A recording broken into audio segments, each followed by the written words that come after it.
आज से बहुत साल पहले एक बाल मुमुक्षु ने दीक्षा ली थी, शायद 13 इयर्स की उम्र में। बहुत ही छोटी एज में उन्होंने दीक्षा ली। उसके बाद उन्होंने अभ्यास स्टार्ट किया। जीव विचार, नव तत्व, कर्मगण पढ़ते पढ़ते न्याय भूमिका तक पहुंचे। न्याय पढ़ते पढ़ते एक श्लोक आया एंड उस श्लोक में वो महात्मा अटक गए इसलिए नहीं कि उनको आता नहीं था, बट अटक गए इसलिए कि उनको वो श्लोक पढ़ के आगे का सारा ग्रंथ याद हो गया। हमारी भाषा में उसको जाति स्मरण ज्ञान बोलते हैं। आगे बढ़ते बढ़ते हमारे शास्त्र के 300 ग्रंथ जिन्होंने पढ़े एंड अन्य शास्त्र के 100 ग्रंथ जिन्होंने पढ़े, 7000 संस्कृत और प्राकृत के श्लोक जिनको कंठस्थ है एंड व्यावच में नंबर 1, साधना, क्षमता और सरलता में तो टॉप। गैस कर सकता है ऐसे महात्मा कौन है? विशाखापट्टनम के गौरव, तकतगढ़ की शान, श्रवणीगण नायक, परम पूज्य गुरुदेव श्री रश्मि रत्न महाराज साहिब जी के चरणों में कोटि कोटि वंदन।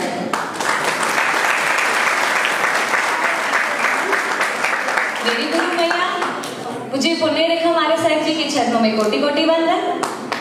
मुझे दक्ष रेखा महाराज साहिब जी के चरणों में कोटि कोटि वंदन। शुरुआत करोगे एक स्टोरी से। एक गांव होता है, उस गांव में एक बहुत ही सुखी और संपन्न कपल रहते हैं। उन कपल को बेटा बेटी नहीं है, मतलब संतान नहीं होता है, तो बहुत प्रार्थना करते हैं और बहुत मन्नतें करते हैं।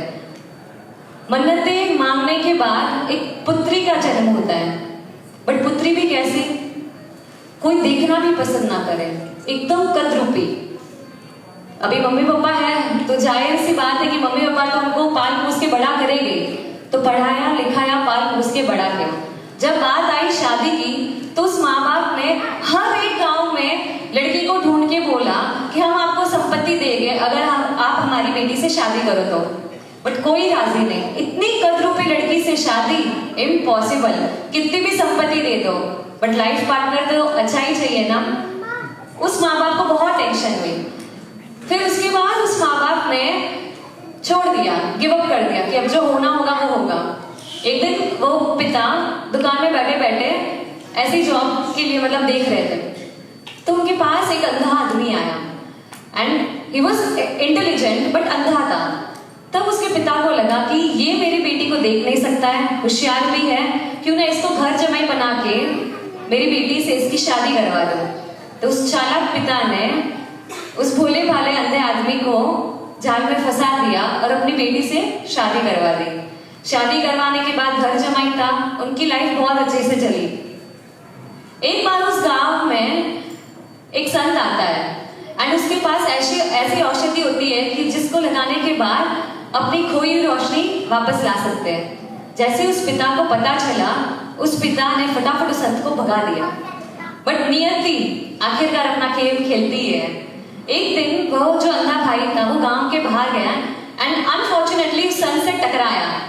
टकराने के बाद संत ने बोला कि आप देख के नहीं चल सकते? तो उसने बोला कि संत मेरे पास तो आंख ही नहीं है।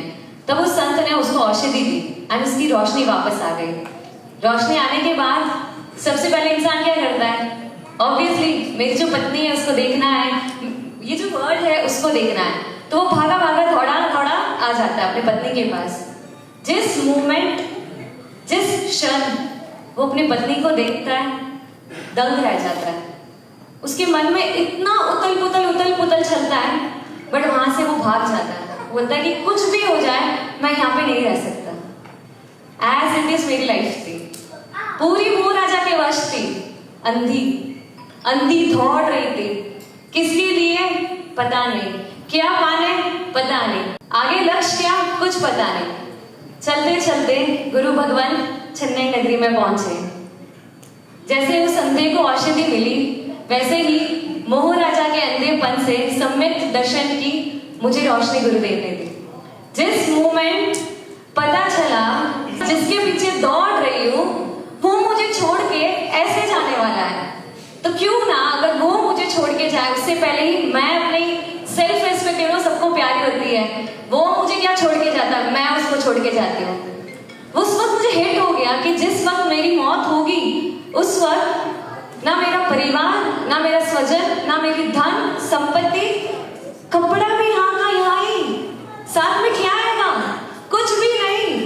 जिस संसार के लिए मैं इतना दौड़ रही हूँ, एड़ी छोटी रगड़ रही हूँ, जब वो कुछ भी नहीं मेरे हाथ में आने वाला है, मैं किसके लिए दौड़ रही हूँ?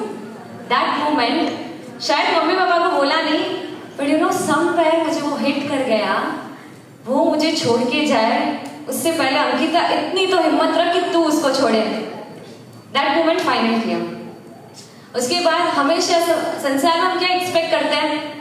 90% पाप, 10% धर्म। एक्सपेक्टेशंस कितनी अपनी?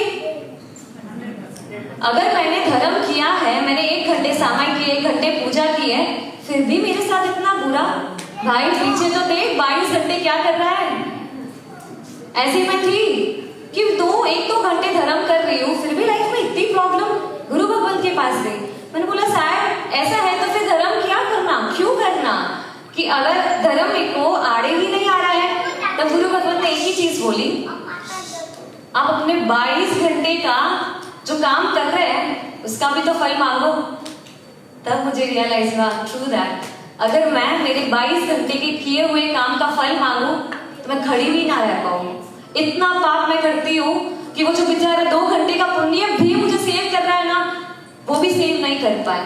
बट देव और गुरु की असीम असीम असीम कृपा रही, एंड मुझे अब सिर्फ 22 घंटे नहीं, लाइफ लॉन्ग थ्रू आउट जावत जीवन, जब तक मेरे प्राण मेरे शरीर से नहीं टूटेंगे ना, तब से मेरे इस काया से एक भी पाप प्रवृत्ति नहीं होगी। एंड अब एक्सपेक्टेशन नहीं है कि मैं पूरी लाइफ इतना पुण्य कमा रही हूँ, अब मुझे क्या मिलेगा। अब विदाउट एक्सपेक्टेशंस, क्योंकि जहाँ एक्सपेक्टेशन खत्म होती है वहीं संयम की साधना शुरू होती है। संसार में इट इज ऑल अबाउट मेरा एंड तेरा, संयम में इट इज ओनली अबाउट तेरा ही तेरा। अगर मेरी गुरु बहन खुशी को वो जगह चाहिए, एंड मुझे पता चल जाए कि खुशी को वो जगह चाहिए, विद इन ए मोमेंट हट जाएंगे वहां से। मेरी गुरु बहन को वो जगह चाहिए। संसार में शायद बहुत ही कम अप्रिशिएशन सुना है हमने कि भाई तूने बहुत अच्छा काम किया, बट संयम में थ्रू आउट डे में हम जो भी अच्छे काम करते हैं, रात को साधवी की मुमुक्षु की मांडली होती है, उसमें only and only appreciation. For example अगर मैंने ओली की है तो उस ओली की अप्रिसिएशन, किसी ने कुछ अच्छा काम किया उस अच्छे काम की अप्रिसिएशन। तब ऐसे लगा जब संसार एंड संयम को कंपेयर किया, हम लाइक भाई संयम में बहुत प्रॉफिट है, आफ्टर ऑल बनिए की बेटी हो, इतना नुकसान कैसे कर सकती हूँ।